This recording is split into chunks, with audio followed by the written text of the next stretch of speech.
청지기가 어떻게 주인이 되었는가, 이것을 오늘날 용어로 바꾼다면은 종업원이 어떻게 사장 혹은 법인의 대표가 되었는가, 그렇게 생각해 볼 수가 있습니다. 우리 교회에서 가끔 이용하는 철물점이 있는데 거기 어느 날 젊은 종업원이 들었더라고요. 그래서 제가 그 청년에게 물었어요. 청년의 꿈은 뭐예요? 그러니까 저는요, 돈 벌어가지고 이런 철물점을 크게 세우고 또 건물을 져가지고 임대 사업자가 되고 싶어요, 그렇더라고요. 꼭 될 것 같아요. 여러분, 누구나 다 꿈이 있잖아요. 꿈 없이 살아갈 사람은 거의 없을 거라고 생각합니다. 오너 밑에서 일하는 사람 대부분은 언젠가 나도 이렇게 오너가 될 수 있겠다, 그런 꿈을 가지고 있어요.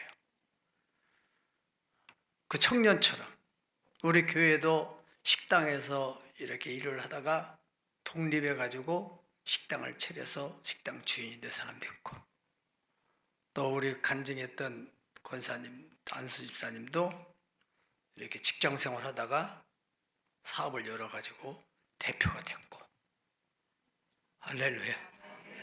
여러분들도 얼마든지 그렇게 될 수 있는데 다 꿈을 가졌다고 해서 꿈이 현실이 되는 것만은 아니란 말이죠. 어떻게 해야만이 그 꿈, 야곱이 가지고 있던 그 청지기가 어떻게 주인이 될 수 있었을까 하는 말씀이 오늘 본문에 기록이 됐습니다. 지금 세계적인 대통령, 트럼프 대통령, 미국의 트럼프 대통령은 사업가에서 그분이 대통령의 꿈을 가지고 있던 거 아니겠습니까? 그래서 대통령이 된 거지, 가만히 있다가 대통령이 된 게 아니잖아요. 아시는 대로 다 사업가였던 분이 대통령이 됐는데, 이분이 이번에 재선에 도전할 때 이분을 밀어가지고 나도 한번 이런 정치인의 꿈을 꿔야 되겠다, 그렇게 해서 이분이 재선하는데, 선거운동하는데 올인을 한 사람이 바로 테슬라의 회장 일론 머스크. 이분이 올인을 해가지고 결국에는 트럼프 대통령이 이분을 경제효율부 장관으로 임명을 해서 드디어 정치를 하게 됐단 말이죠. 얼마 전에 신문에 보니까 일론 머스크 이분이 자기 막내 아들 같아요. 아마 17살 된 것 같은데 백악관으로 데리고 왔어요. 우리나라에 있을 수 없는 일인데 하여튼 미국 문화에서는 그 가능한가 봐요. 그래서 애기를 데려와서 백악관에 이렇게 구형시킨데 트럼프 대통령이 다 앉아있다가 그 아이를 손주처럼 이렇게 쓰다듬어주고 안아주고 하는 모습이 나왔어요. 저는 일론 머스크의 마음을 한번 상상해 봤어요. 그 아들한테 이러저러 돌아다니면서 아들한테 뭘 하겠을까? 여러분 뭘 하겠을 것 같아요? 아들아, 이게 언젠가는 아빠가 이 백악관 주인 될 거야. 그런 상상이 가능하지 않아요? 네. 아마도 그런 날이 올 것 같아요. 그분이 아주 스마트하고 또 분명한 그 목표의식, 또 이런 가치관, 나라를 어떻게 바로 세울 때는 그런 좋은 마음이 있는 것 같아요. 제가 볼 때는요. 여러분, 야곱은 20년 동안 외삼촌 라반의 집에서 청지기 생활을 하면서 10번이나 사기를 당했다는 것을 우리가 다 알고 있습니다. 그런데 이 사람이 어떻게 해서 거부가 돼서 금의 환영을 하게 됐는가? 잡은 거 한 푼도 없는 사람이 어떻게 해서 엄청난 부를 일구게 되었는가? 그것은 한마디로 말해서 하나님께서 특별 계시 은총을 주셨기 때문에 삼촌 라반의 하얀 양떼 가운데서 점 있는 것, 아롱진 것, 얼룩얼룩한 양들을 많이 생산해냈기 때문에 거부가 되었다는 것을 우리가 지난 시간에 다 배워서 알고 있습니다. 오늘 본문에 바로 이제 거기에 대한 답, 하나님이 이 야곱에게 왜 그러한 세상에 알 수 없는, 라반이 평생 양과 염소를 쳤지만은 터득하지 못했던 그러한 계시적인 비밀, 지혜를 야곱에게 허락했는가? 오늘 그 본문에 바로 그런 부분이 담겨 있습니다. 그래서 이 말씀을 잘 들으면서 여러분에게도 하나님의 계시적인 특별한 지혜 은총 임할 수 있기를 예수님의 이름으로 축복합니다. 나름대로 왜 하나님께서 야곱에게 그런 특별한 계시 은총을 주셨는지, 야곱은 어떻게 해서 청지기가 주인이 됐는지, 첫 번째 이유는 따라합시다. 주인의 마음으로 관찰력과 분별력으로 양과 염소를 돌봤기 때문이다 하는 것입니다. 첫 번째, 이 야곱이 그 삼촌 라반에게 이야기하기를, 이 얘기는 사실은 하고 싶어서 하는 얘기가 아니라 야곱이 많은 부를 일궈 가지고 이제 자기 고향으로 돌아오는 길에 이 삼촌이 아들들과 종들을 다 몰아가지고 이 야곱을 추격해서 잡았어요. 뺏으려고 지금 뭔가 생각을 하고 왔는데, 하룻밤을 오는 중에, 자는 중에 야곱이 섬겼던 그 하나님이 나타나서 너 야곱에게 손을 대지 말아라, 그렇게 경고의 메시지를 해서 결국에는 야곱을 손 안 대고 그냥 다 평화롭게 해서 돌려보냈다 하는 얘기가 나오는데, 그러한 과정 속에서 이 야곱이 삼촌에게 고백하는 얘기예요. 오늘 본문은 20년 동안 삼촌의 양을 치면서 나는 이 양들이나 염소가 한 마리도 낙태하지 않았다, 그렇게 얘기를 하고 있어요. 그 수도 헤를 수 없는 양을 치는데 어떻게 해서 한 마리도 낙태하지 않았을까? 그것은 야곱이 어떻게 했기 때문에, 관찰력을 가지고 잘 분별해서 어떤 놈이 새끼 뱉지 않았는지, 어떤 양은 뚱뚱한데 잘못 분별할 수도 있잖아요. 죄송합니다만은 여성들 가운데서 좀 이렇게 배가 나온 분들한테 잘못 보고서 언제 임신했어요, 그렇게 하면 굉장히 큰 신뢰라고 그래요. 분별이 안 되면은 얼마나 상대를 난감하게 할 수 있어요. 양도 마찬가지예요. 뚱뚱하다고 해서 다 임신한 건 아니잖아요. 그 관찰력이 있어야 돼요. 분별력이 있어야 돼요. 그래가지고 이게 잘 분별해가지고 이거 잉태됐구나, 그러면은 특별한 관리를 해가지고 잘 돌봤기 때문에 낙태하지 않은 거 아니겠어요? 우리가 지난번에 배웠던 것처럼 야곱의 지금 마음이 얼마나 복잡해요. 삼촌만 생각하면은 이 사람은 결혼 사기를 2번이나 쳤죠. 또 양과의 관계에서 10번이나 또 사기를 친 사람, 자기의 부인들을 생각할 때나 또 자녀들을 생각할 때 복잡한 신경이 많이 있지만은 그 일하는 현장에서만큼은 다 감정을 객관화해서 주어진 현실에서 최선을 다했다는 거예요. 여러분들이 만약에 직장 일을 하는데, 물론 사장이 사기치고 여러분들이 어렵게 불이익을 준 것 아닌데도 불구하고 우리가 정말 이 야곱의 마음을 가지고 일을 할 수 있느냐? 그 가운데 혹시라도 사장한테 좀 기분 나쁜 소리를 듣고 나면은 자기가 업무를 하는 데 있어서 이렇게 정성을 기울이면 할 수 있겠어요? 이러면 회사 망해버렸으면 좋겠다, 그런 감정이 들 수도 있잖아요, 우리가. 근데 야곱은 그런 면에 있어서 전혀 그것을 마음에 두지 않았다는 것을 우리가 성경을 통해서 알 수 있습니다. 우리가 회사에서 직장에서 일을 할 때 어떻게 하면은 이 효율성, 생산성을 높일 것인가, 또 효율성과 생산성 떨어지는 원인이 무엇인가를 잘 관찰하고 분별하는 마음을 가진 사람, 전기가 쓸데없이 소모되는 곳은 없는가? 또 수돗물이 그냥 쓸데없이 쏟아지고 낭비되는 곳은 없는가? 이런 걸 잘 관찰하고 분별하는 그러한 직원이 있다 한달 같으면 그 사람은 반드시 언젠가는 주인이 되는 거예요. 주인의 마음을 가진 사람만이 그렇게 할 수 있는 거 아니겠어요? 회사의 재정이 어디서 낭비가 되는가? 예.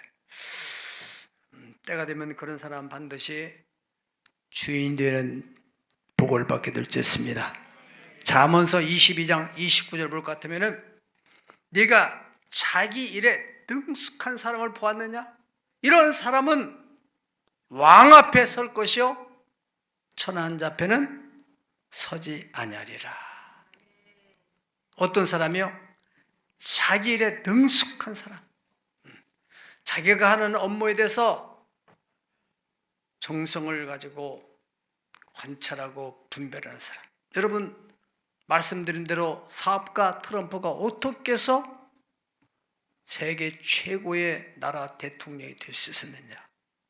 그것은 당연히 국민들이 전폭적으로 지지했기 때문이 아닙니까? 그는 미국의 정치인들 또 미국의 권력 구조가 이거 문제가 있구나. 언론과 또 사법부 또 정치인 이 기득권자들이 자기들끼리 이권 카르텔을 형성해가지고 나라를 앞날에 어떻게 이 나라를 발전시키는가에 대한 비전보다는 그 나눠먹기 하는 카르텔, 이권 카르텔, 그걸 이제 미국말로는 딥스테이트라고 합니다. 깊이 이 이권을 나눠먹는 그런 조직, 나라의 암세포 같은 것이죠. 이걸 해결해야 되겠다. 이런 마음을 가졌고 정치에 출마를 하게 됐어요. 국민들은 다 좋아했지만은 그 사람들은 이 녀석이 대통령이 되면은 우리 굉장히 어렵겠다. 특별히 언론기관. 그래서 주류 매체들은 막 트럼프를 막 공격하고 얼마나 힘들게 합니까? 그런데도 지난번 1차에도 아슬하게 됐는데 두 번째 재선에 떨어졌다가 이번에 세 번째 도전해가지고 됐잖아요. 두 번째로는 자기가 부정선거 때문에 졌다. 그것을 알고 있는 사람 알고 있고 트럼프는 그래서 부정선거 문제를 확실하게 해결하고 말겠다. 그런 마음을 가지고 있다고 합니다. 어쨌든 간에 이분이 재선에 당선될 수 있었던 것도 국민들이 다 힘을 모아줬기 때문 아니겠어요? 자, 우리나라 정치인들 보세요. 난 참 안타깝고 한심스러워요. 정말로 국민들의 마음을 가지고 나라 현실을 보고 좀 관찰도 하고 또 분별도 가지고 왜 대통령이 멀쩡한 사람이 갑자기 계엄령을 선포했는지 그 생각을 해보고 다들 지금 이 부정선거 문제, 선거관리위원회가 문제가 있고 그렇잖아요. 여러분들이 감사원에서 감사를 하는데 감사원에서 그랬어요. 국회에서 그랬어요. 헷갈리는데 아무튼 왜 친인척들을 다 끌어다가 이렇게 그 직원으로 세웠느냐, 채용을 하게 됐느냐? 그러니까 거기 사무총장의 사람이 우리는 가족회사이기 때문에 그렇다고 했잖아요. 아니 가족회사라니 사기업인가? 우리 세금으로 다 월급을 주면서 그 자기도 모르게 나온 거예요. 수년 동안 그렇게 했겠습니까? 그런 구조적인 문제가 있음에도 그런 것은 언급도 하지 않고 빨리 대통령 빨리 탄핵 당해가지고 조기 대선을 치러가지고 우리가 뭔가 대통령을 해야 있다고 막 그래서 출판 기념회를 하고 이런 사람들 보면은 저 사람들이 우리 국민들이 다 자기 수준인 줄 아는가? 이런 사람들이요 절대 지도자가 되면 안 돼요. 이것은 나라가 어떻게 되지 간에 나는 대통령 출세 한번 해봐야 되겠다. 그런 생각이 아니겠어요? 아니 나라가 지금 왜 이렇게 됐는가? 이거에 대해 심각한 마음을 가지고 해결을 해야 되고 또 대통령 선거를 하더라도 선관위에 문제 있다면 이 구조적인 문제를 어떻게 해결해야 되겠다. 이 문제부터 이슈를 삼아야 되지. 뭐 친척 관계 있어요? 아니 야당은 야당이라고 치부하더라도 여당 내에서 자기 여당의 대통령을 그렇게 놔두고 대선 치르겠다고 하는 사람들은 참 안타깝잖아요. 네. 저는 참 우리가 앞으로 제가 어느 방송국에서 설교하다가 자꾸 이런 얘기 하니까 방송이 불편한 거면 자꾸 민원이 들어가지고 그래서 내려놨어요. 괜히 방송국 요거도 뭐 이렇게 나는 하고 싶고 난 그거 하려고 내가 방송에 출연했는데 그래가지고 안 되겠다. 차라리 우리 교회에서 방송국을 만들어야 되겠다. 기도하다 이름을 졌어요. 세대 읽기 방송. 그래서 간단하게 요즘에는 축약해서 하니까 세기 방송 꼭 참고하시기 바라고 애청자가 됐으면 좋겠어요. 예. 그 다음 세대에도 어떻게라도 나라를 깨우고 교회가 그 교회 안에서만 머물러서 안 되잖아요. 세상에 빛이 되라고 예수님 말씀하셨는데 예. 꼭 할 말을 해야 되겠다 그 말이야.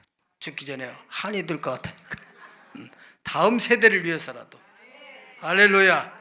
예, 그래야 하나님의 나라가 우리 교회를 통해 우리 나라를 통해서 세계 일방에 복음을 전하는 그러한 선민 또 자기의 제2의 이스라엘 같은 나라가 되는 거 아니겠어요? 두 번째로는 이 야곱이 어떻게 해서 주인의 축복을 받게 됐는가? 38절 우리 다 같이 38절 읽어볼까요? 시작. 물려 찢긴 것은 내가 외삼촌에게로 가져가지 아니하고 낮에 도적을 맞았던지 밤에 도적을 맞았던지 외삼촌이 그것을 내 손에서 찾았으므로 내가 스스로 그것을 보충하였나이다 그랬어요. 정직한 삶을 살았다. 정직한 삶 따라 정직한 삶. 당시에 유목민의 문화에서는 뭐 양 한 마리 이렇게 목자들이 밤새 늦게까지 허기도 치고 그러니까 뭐 수양 한 마리씩 잡아먹는 것은 그거는 큰 죄가 안 됐어요. 우리나라 60년, 70년 우리 어렸을 때만 하더라도 뭐 남의 집에 참외소리 한다든가 뭐 또 뭐 닭소리 한다든가 그래서 잡아먹어도 서리했다. 서리라는 단어가 있었어요. 그 당시 문화에서 문화. 그와 같이 유대 사회에 다 그 당시에는 이 유목민 그 유목 문화가 그렇게 양 한 마리 정도 먹어도 문제가 안 됐는데 야곱은 절대로 삼촌 것이다 이것은. 그 내가 먹어서는 안 되겠다. 다른 목자들은 잡아먹을지라도 나는 그럼 안 되겠다. 무슨 말인지 아시겠어요? 그렇게 정직하게 철저하게 삼촌의 양에 것에는 손을 대지 않는 우리가 근무하는 직장에서 뭐 그냥 대충 재무 처리를 그냥 하고 또 출장을 나가게 되면은 남은 거에 대해서는 다시 반환하든지 무슨 영수증 처리를 분명히 하든지 할 텐데 그냥 두루뭉실 이렇게 하면 안 돼요. 정확하게 이 재정을 투명하게 보고를 하고 그러면은 사장이 달리 보는 거예요. 사장이 뭐 그냥 사장이 됩니까? 다 섬세하게 보는 거예요. 저 사람이 정말 돈을 저렇게 다 썼나? 또 어디 뭐 어떻게 하는가? 다 알고 알아도 모르는 척하고 지나는 거고. 예. 그런데 그걸 투명하게 처리하는 사람은요, 다시 보는 거예요. 그래서 나중에 회사가 커지게 되면 어떻게 해요? 그걸 사장으로 내주는 거예요. 그래서 종업원이 사장이 되는 거거든. 할렐루야. 교회에서도 마찬가지입니다. 우리가 교회 중직자라는 것은 이러한 마음의 자세를 가져야 돼요. 책임감, 정직한 마음. 그래야 하나님의 축복도 받고 여러분들이 성도들의 존경도 받습니다. 세 번째로는 야곱이 책임감을 가졌다. 책임감, 따라 책임감. 투철한 책임감을 가지고 있었기 때문에 손해난 거, 도둑 맞았다. 또 혹은 양들을 뭐 이리 때가 와서 막 공격해서 죽였다든가 찢겼다든가 그건 다 보상했다는 거예요. 양치는 거 참 보통 일 아닙니다. 예. 저 몽골 같은 데는요 지금도 양치는 분들에게 있어서 늘 신경 쓰는 게 이 늑대, 막 늑대와 치열한 싸움을 하는 거예요. 늑대 한 마리 들어오면 양들 다 물어 죽이고 막 잡아가고. 예. 우리 지금 박물관에 보면은 토끼 참 쪽집이가 들어와서 막 물어가고 관리하기 쉽지 않아요. 그래가지고 닭장에다 놔도 이게 또 막 쪽집이가 또 들어오고 그래가지고 한 달에서 이 토끼장을 만들어가지고 잘 한쪽으로 놨는데 어젯밤에는 도둑님이 왔는지 개가 왔는지 그냥 막 토끼장을 뜯어가지고는 토끼가 나가버렸어요. 초저녁에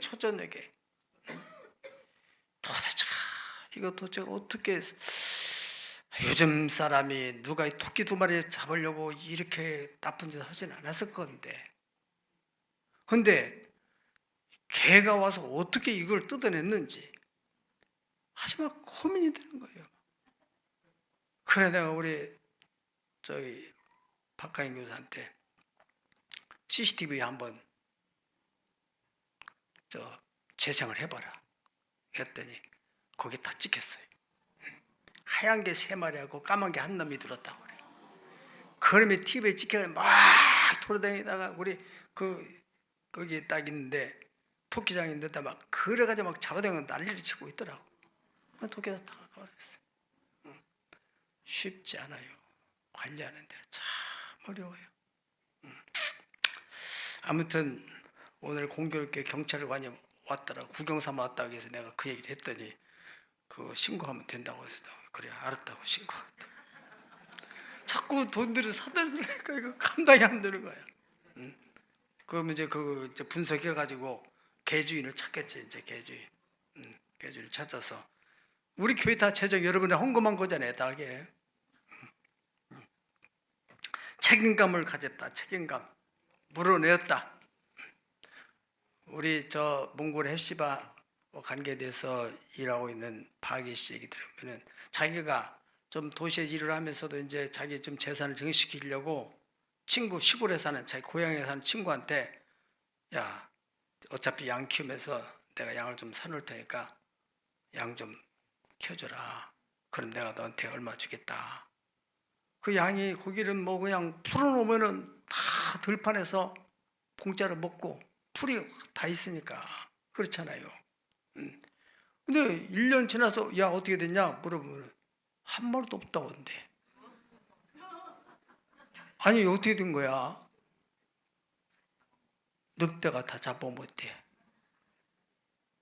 야 아니 늑대가 왜 네 양을 안 잡아먹고 내 양만 잡아먹냐? 아우 이놈한테 못 맡기겠다. 같은 몽골 사람인데도 그렇단 말이야. 못 맡겨. 야곱 같은 사람을 만나야 돼 여러분이. 할렐루야. 그래야 먹을만. 이리 빼먹고 저리 빼먹고 그러면 이게 도대체가 회사가 돌아가겠어요. 예. 뭐 짐승이 물어갔든지 찍혔든지 도둑 맞았든지 나는 모르겠어요. 그러지 않고 변명하거나 핑계대지 않고 그걸 다 물어냈다. 그렇게 말하고 있잖아요. 우리가 가정에서도 가장으로서 부모로서의 책임감 또는 엄마로서의 책임감 그런 책임의식을 가진 그러한 부모가 있는 자녀들은 잘 건강히 자라는 거고 뭐 가정이 어떻게 되든지 말든지 자식에 대해서 어떻게 관심이 없고 책임을 안 지고 그러면은 가정이 어떻게 되겠어요? 교회도 마찬가지입니다. 교회도 다 중직자들은 책임의식을 가져야 돼요. 교구장, 남성 여성교회 회장, 각 기관의 장들, 교사들, 아이들이 떨어졌어. 또 시험 들어서 성도가 나갔어. 아 모르겠어요. 시험 들어서 다 나갔어요. 무책임한 거죠. 하나님 앞에서 한 마리의 양을 위해서 아우나 앞머리를 놔두고서 그 양을 찾아가는 주님의 심정을 가지고 어떻게든지 시험 만들기려고 막 가서 싹싹 빌어서라도 데려오게 만들든지 그런 마음을 가져야 하잖아요. 왜? 힘들어요. 하나님 앞에서 이런 마음을 갖는 사람은 하나님이 반드시 야곱의 축복을 주시게 될 줄 믿습니다. 주인은 반드시 청지기에 맡겼으면 그냥 놔두는 게 아니에요. 언젠가는 결산할 때가 있다는 거예요. 마태복음 25장 24절에 25절이면은 주인이 달란트 다 맡겼던 청지기들에게 결산할 때 부르잖아요. 그래서 2달란트, 5달란트 받은 청지기들은 주인이 2달란트를 맡겼는데 내가 2달란트 더 남겼습니다. 5달란트 맡은 청지기는 주인 5달란트 맡겼는데 내가 5달란트 더 남겼나이다. 보소서. 주인이 착하고 충성된 종아, 네가 작은 일에 충성하였으니 내가 더 큰 것을 네게 맡기리니 네 주인의 즐거움에 참여할지어다. 1달란트 받은 청지기는 뭐라 해요? 주인이여, 당신은 굳은 사람이라 심지 않은 데서 거두고 해치 않은 데서 모으는 줄을 내가 알았으므로 당신의 달란트를 땅에 감추어 두었나이다. 주인이 뭐라고 그래요? 이 사람아, 그러면은 은행에라도 넣어놔야지. 이 땅에다 묻어놓으면 이자가 붙냐? 은행이라도 들어서 거기서 얼마라도 적은 소득이라도 이자가 붙게 만들어야지. 장사를 하는 것은 은행 이자보다 더 많은 수익을 올리려고 하는 게 아니겠느냐? 주인이 너무너무 화가 나는 거예요. 그래가지고 뭐라고 그랬어요? 저는 걸 다 뺏어다가 10달란트 받은 사람에게 줘라. 무릇 있는 자는 받아 풍족하게 되고 없는 자는 있는 것마저 빼앗기리라. 이 무익한 종을 어두운 데 내어 쫓아라. 거기서 슬피 울며 이를 갈미시리라. 여러분, 우리는 하나님 앞에 다 청직입니다. 교회 안에서나 여러분의 사회에서나. 그래서 이 고린도전서 4장 2절에는 맡은 자에게 구할 것은 충성이니라 그렇게 말씀했어요. 충성만 요구한다는 거예요. 야곱은 책임을 회피하거나 핑계하지도 않고 변명하지도 않고 다 책임을 져서 그걸 보상했다는 것입니다. 이게 좋은 청지기. 그러므로 하나님이 야곱에게 축복을 하신 것이고, 마지막에 야곱은 내가 낮에는 더위를 무릅쓰고 밤에는 추위를 당하면서 눈 붙일 겨를도 없이 삼초를 양떼를 내가 돌봤습니다. 그렇게 고백을 하고 있습니다. 우리 40절 한번 다 같이 읽을까요? 시작. 추위를 무릅쓰고 눈 붙일 겨를도 없이 지냈나이다. 아멘. 이런 청지기 정신을 가지고 있는 사람을 왜 하나님께서 축복하지 않고 외면하겠습니까? 잠언서 25장 13절을 볼 것 같으면 충성된 사자는 그를 보낸 이에게 마치 추수한 날의 얼음 냉수 같아서 능히 어떻게 해요? 그 주인의 마음을 시원하게 하느니라. 따라합시다. 주님의 마음을 시원하게 하는 청지기가 되겠습니다. 아멘. 다니엘서 6장 4절 보면은 바로 다니엘이 그런 사람이에요. 다니엘의 정적들이 어떻게든지 저 사람을 좀 제거시켜 가지고 우리끼리 좀 비리도 하고 부정부패해서 좀 나눠 먹자. 그 다니엘이 너무나 올곧으니까 이 사람을 어떻게 제거할 거를 찾아보려고 허물을 구했다잖아요. 허물이 있는지 또는 그 사람의 약점이 있는지 다 찾아봤지만은 아무 허물도 없고 또 그가 아무런 약한 부분이 없어서 아주 충성된 사람이었기 때문에 그런 약점을 찾지 못했다고 그렇게 말하고 있습니다.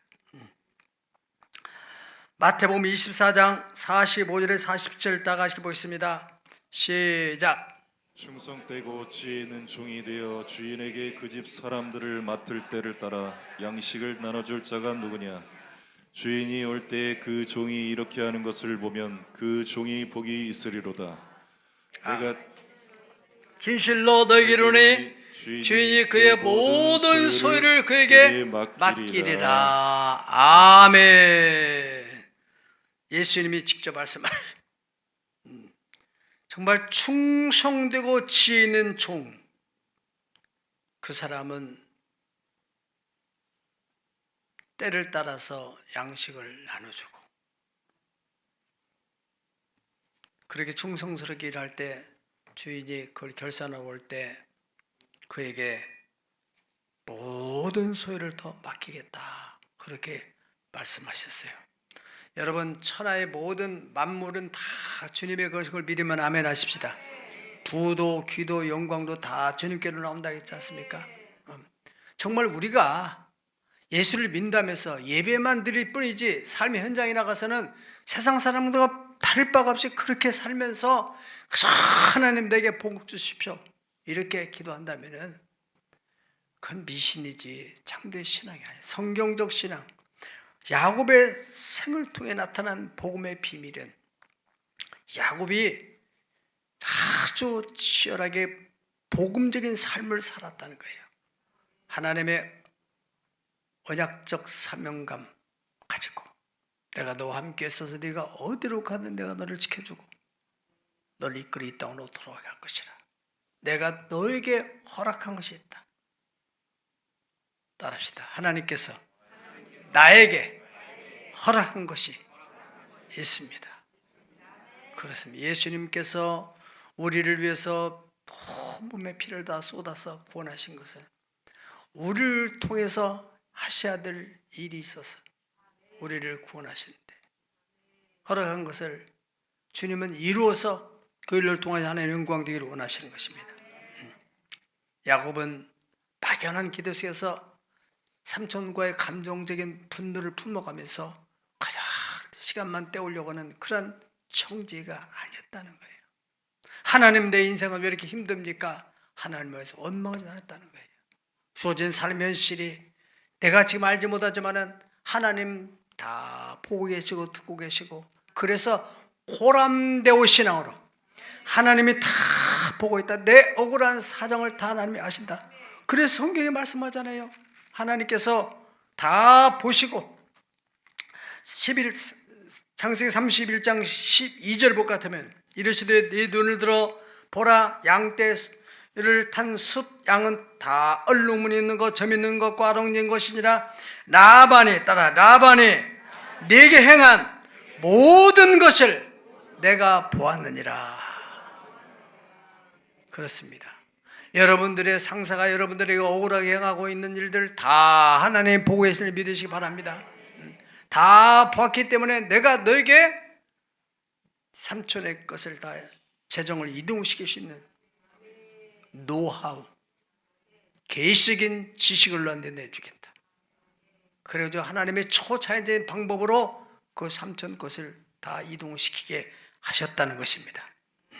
복음적인 삶이라는 것은 현존하시는 하나님 앞에서 내 주어진 삶의 현장에서 어떤 마음을 가지고 주인 의식을 가지고 주인이란다면 어떻게 하실까? 그리고 내 사역에 대해서 깊은 관찰, 그래서 잘 분별해내고, 그리고 하나님과 사람 앞에서 정직하고 책임감을 가지고 충성스럽게 살아가는, 그것이 바로 복음적인 삶이요, 정직한 청직의 삶입니다. 이렇게 살아간다면 주님께서 반드시 세상 사람들이 알 수 없는 그런 계시적인 지혜를 주신다는 것이에요. 그것 때문에 야곱이 큰 불을 내게 된 거예요. 그 삼촌이 평생을 양을 치면서 터득하지 못한 그 지혜, 그것을 가지고 딜을 한 거 아닙니까? 네.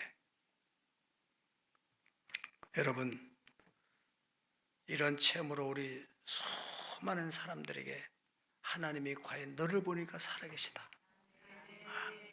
그래서 하나님께 영광을 돌리고 그 많은 사람들에게 하나님의 살아계심을 드러내고 여러분과 여러분의 후손들에게 큰 복이 흘러가는 신앙의 명문가를 이루시기를 예수님의 이름으로 축원합니다. 다 같이 머리 숙여 기도하겠습니다.